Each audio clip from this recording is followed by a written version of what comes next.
Damai sejahtera Allah yang melampaui segala akal akan memelihara hati dan pikiranmu di dalam Yesus Kristus Tuhan kita. Amin. Horas untuk kita semua Bapak Ibu.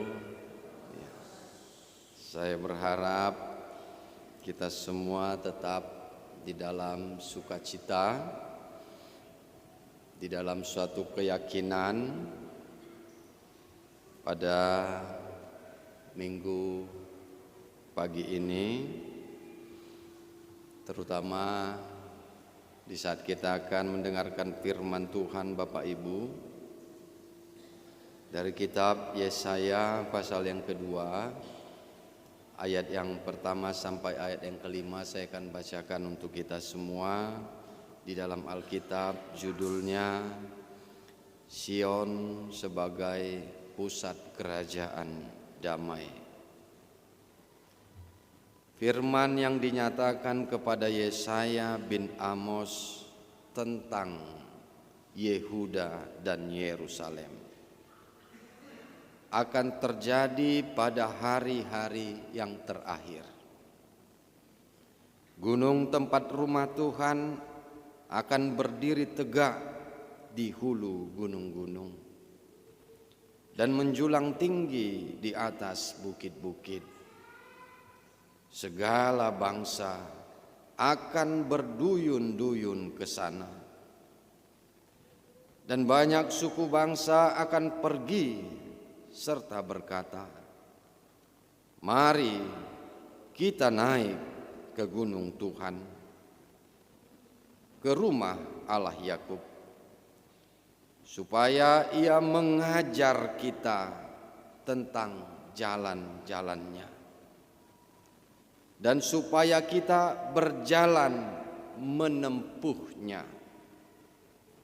Sebab dari Sion akan keluar pengajaran dan firman Tuhan dari Yerusalem. Ia akan menjadi hakim antara bangsa-bangsa dan akan menjadi wasit bagi banyak suku bangsa. Maka mereka akan menempa pedang-pedangnya menjadi mata bajak, dan tombak-tombaknya menjadi pisau pemangkas. Bangsa tidak akan lagi mengangkat pedang terhadap bangsa, dan mereka tidak akan lagi belajar perang. Hai kaum keturunan Yakub, mari kita berjalan di dalam terang Tuhan." Demikianlah firman Tuhan. Bapak Ibu jemaat yang dikasihi Tuhan kita Yesus Kristus, tentu saja yang menjadi trending topik di dalam minggu ini di seluruh negara kita, khususnya kita yang di Sumatera Utara ini, adalah tentang bencana banjir. Sebagaimana yang diwartakan tadi, banyak saudara-saudara kita, khususnya yang di Tapanuli, begitu luar biasa mengalami bencana itu.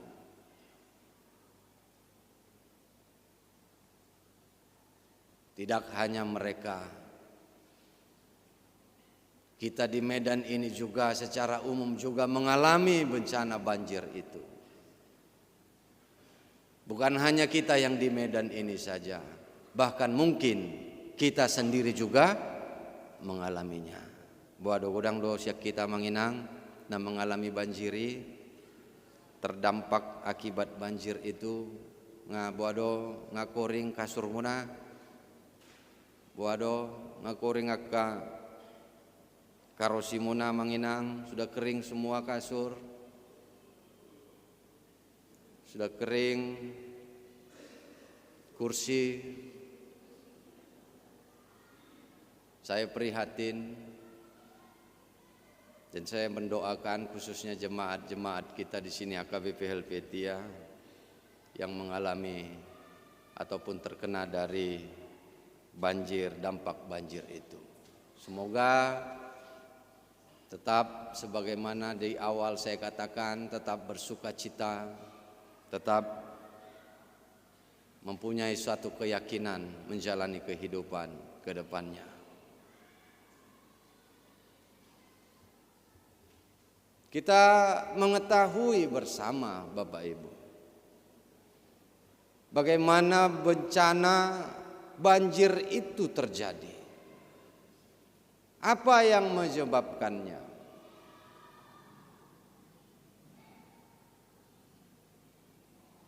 Fakta yang terjadi di lapangan adalah bagaimana begitu banyak kayu-kayu gelondongan itu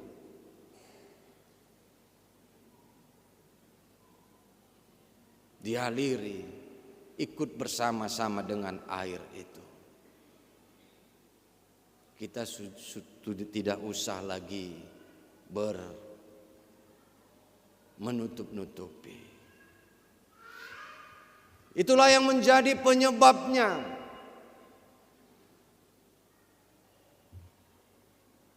Terjadi banyak penebangan kayu, pohon-pohon di hutan di gunung sana. Itu sebabnya HKBP, kalau kita perhatikan Bapak Ibu kalimatnya itu, sampai kepada kesimpulan yang mengatakan ini adalah bencana ekologis. Artinya apa? Terjadi kerusakan alam. Dan itu yang menyebabkan banjir itu terjadi. Kita mungkin bisa lihat sekitar Medan ini saja yang mengalami dampaknya. Kalau seperti kita di Helvetia ini saya kira kurang begitu signifikan mengalami dampaknya, walaupun ya sebagian sangat ya mengalami berat karena air naik. Tapi terkhususnya di aliran-aliran sungai. Aliran sungai itu air yang dari atas, air yang dari gunung khususnya. Di lintasan aliran-aliran sungai itulah yang begitu besar dampaknya. Kita di Helvetia ini jauh dari aliran sungai. Tetapi di mana aliran-aliran sungai, di situ yang paling besar dampaknya. Ini menjadi fakta. Itu sebabnya saya katakan tadi, itu sebabnya HKBP melalui Pueporus, kalau kita perhatikan sampai kepada kesimpulan ini yang terjadi adalah bencana ekologis. Kalau kita menganalisa kembali Bapak Ibu, bagaimana sesungguhnya semuanya itu adalah kekayaan negara kita sesungguhnya. Itu adalah kekayaan kita sesungguhnya. Sumber daya alam kita yang begitu luar biasa. Tetapi apa yang terjadi? Kekayaan alam kita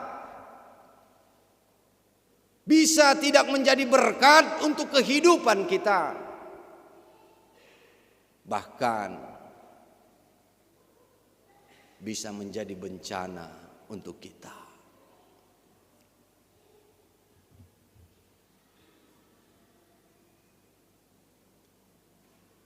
Luar biasa kekayaan alam kita, bukan hanya di Sumatera Utara ini. Di seluruh negara kita kekayaan alam kita sungguh luar biasa. Tetapi kekayaan itu bisa menjadi bencana, bukan mensejahterakan. Kenapa itu bisa terjadi Bapak Ibu? Kenapa itu bisa terjadi sebagaimana yang kita alami pada saat ini khususnya di Sumatera Utara? Terjadi perbuatan-perbuatan jahat yang hanya mementingkan diri sendiri, tidak mementingkan kepentingan orang lain ataupun orang banyak masyarakat, hanya untuk mementingkan dirinya, melakukan perbuatan-perbuatan jahat tanpa memperdulikan orang lain. Keserakahan terjadi, tidak memperdulikan orang lain.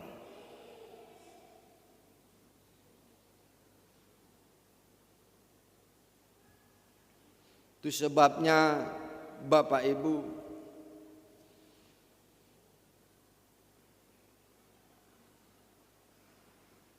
jika terjadi kejahatan tetapi didiami ataupun terjadi pembiaran, maka hasilnya adalah kehancuran. Kejahatan bila didiami, kejahatan bila terjadi pembiaran, maka hasilnya adalah kehancuran. Sebagaimana bisa saja kita mengatakan Bapak Ibu, itu kan bukan saya yang mengalami, ataupun saya enggak ngaruh itu kalaupun ada berbuat yang tak baik di sana. Mana ada pengaruhnya itu sama saya. Tetapi satu ketika semuanya akan mengalami dari dampak perbuatan-perbuatan yang tidak baik, perbuatan-perbuatan jahat, jika kejahatan itu didiamkan ataupun terjadi pembiaran. Ini yang terjadi dimanapun itu. Jika suatu perbuatan yang tidak baik, perbuatan jahat itu didiamkan ataupun terjadi pembiaran, maka semuanya akan mengalami dampaknya. Kita juga akan mengalami akibat dari perbuatan jahat itu. Secara umum di negara kita ini yang bisa kita alami Bapak Ibu. Mungkin tidak secara langsung itu terjadi ataupun dilakukan, tapi kita semua kena dampaknya. Kalau saya berpikir, karena begitu kayalah negara kita ini, luar biasa kekayaannya, sehingga kita bisa seperti ini. Seandainya tidak kaya kita, tidak ada kekayaan ataupun tidak memiliki kekayaan sumber daya alam seperti ini, saya kira kita bisa lebih miskin dari negara-negara yang miskin sana.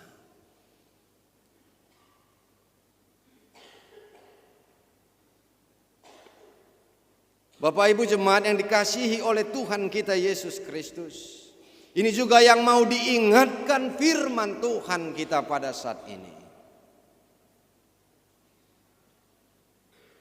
Supaya kita menghadirkan damai sejahtera di mana kita berada, menghadirkan damai sejahtera di tengah-tengah bangsa kita.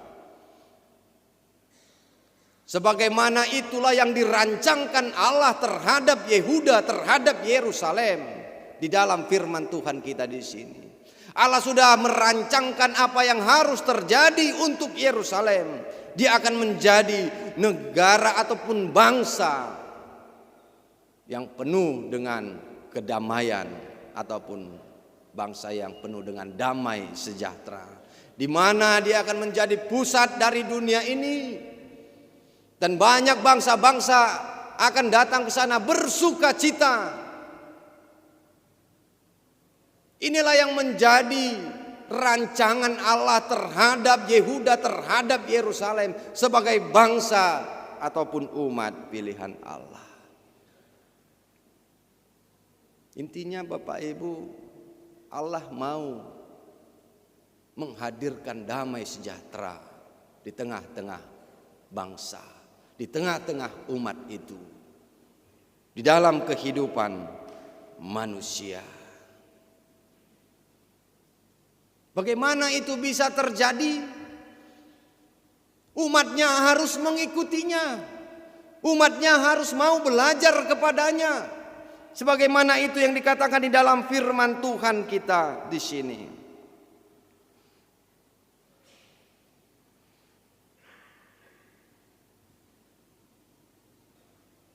Kalau saya baca khususnya ayat yang ketiga, mari kita naik ke gunung Tuhan, ke rumah Allah Yakub, supaya Ia mengajar kita tentang jalan-jalannya, dan supaya kita berjalan menempuhnya, menempuh jalan-jalan Tuhan itu. Sebab dari Sion akan keluar pengajaran dan firman Tuhan dari Yerusalem. Allah merancangkan damai sejahtera untuk bangsanya, untuk umatnya. Bagaimana caranya? Umatnya itu harus mengikutinya, mengikuti jalan-jalannya. Terjadilah damai sejahtera itu. Bukan simsalabim.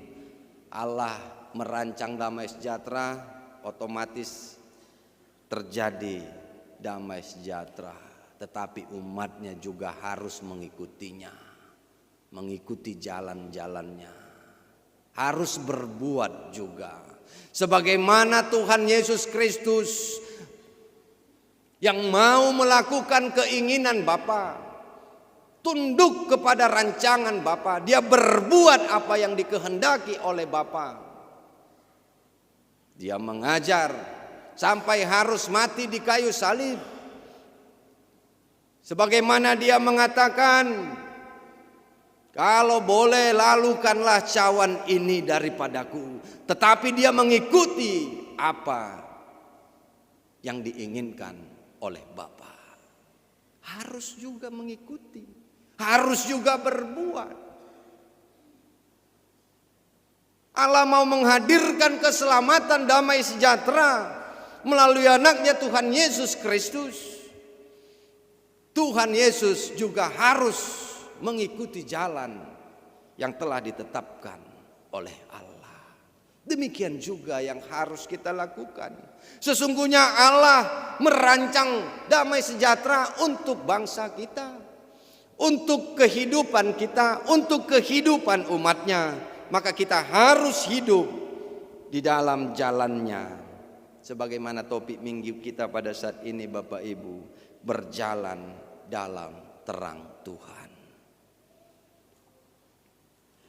Kalau tidak kita berjalan di dalam terang Tuhan, maka kita akan berjalan di dalam kegelapan. Sebaik apapun kehidupan kita, sebesar apapun potensi kita, jika kita tidak berjalan di dalam jalan terang Tuhan, apalagi membiarkan kejahatan itu terjadi, pembiaran itu terjadi, maka yang terjadi adalah kehancuran untuk kehidupan. Sebagaimana negara kita ini tadi Bapak Ibu, luar biasa kekayaannya, luar biasa, luar biasa.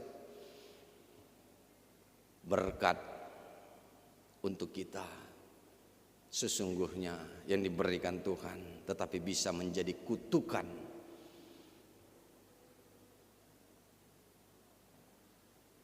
Sukacita untuk kita, tetapi bisa menjadi penderitaan untuk kita jika kejahatan itu merajalela.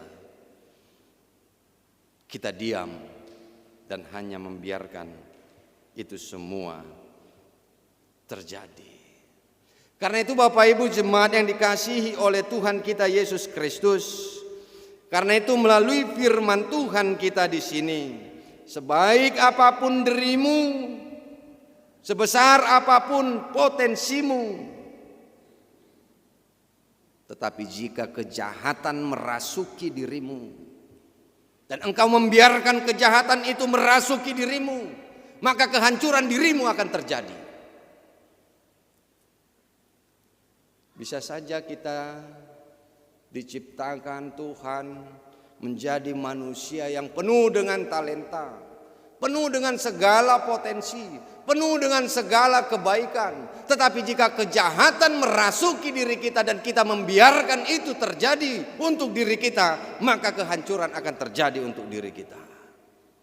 Tetapi Bagaimanapun terbatasnya dirimu, bagaimanapun sesulitnya keadaanmu, tetapi jika engkau berjalan di jalan terang Tuhan, maka damai sejahtera itu akan menjadi bagian di dalam dirimu. Ini yang mau diingatkan juga untuk kita, Bapak Ibu. Itu juga yang harus, khususnya untuk anak-anak muda di sini ya. Apalagi kalian anak-anak muda yang masih harus lebih banyak pengalaman menghadapi tantangan-tantangan kehidupan. Sebaik apapun dirimu, sebaik apapun ada talenta dan potensimu,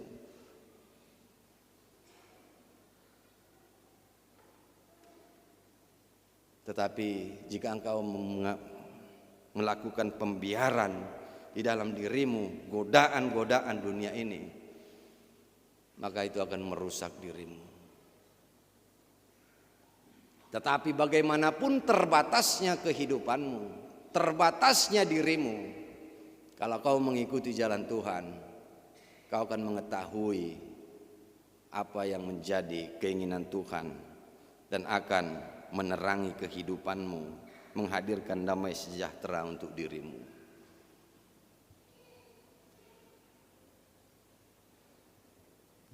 Karena itu Bapak Ibu jemaat yang dikasihi oleh Tuhan kita Yesus Kristus, demikian juga di dalam kehidupan kita ini, yang kita andalkan adalah bagaimana kita harus berjalan di dalam terang Tuhan. Jangan mengandalkan apa yang kita miliki, jangan mengandalkan apa yang ada keadaan kita pada saat ini.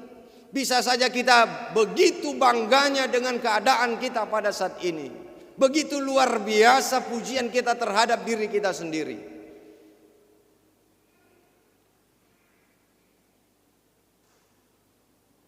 Itu semua bagus, tetapi kita harus tetap berjalan di dalam jalan terang Tuhan. Jika tidak, maka itu akan menjadi kehancuran, walaupun luar biasa potensi yang ada pada diri kita.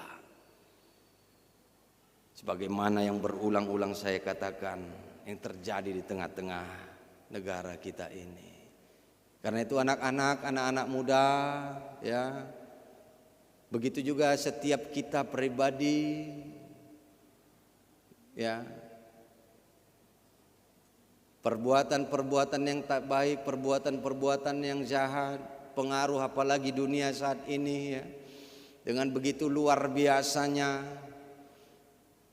kejahatan-kejahatan narkoba, kejahatan-kejahatan judi online, sehebat apapun, sebesar apapun potensi,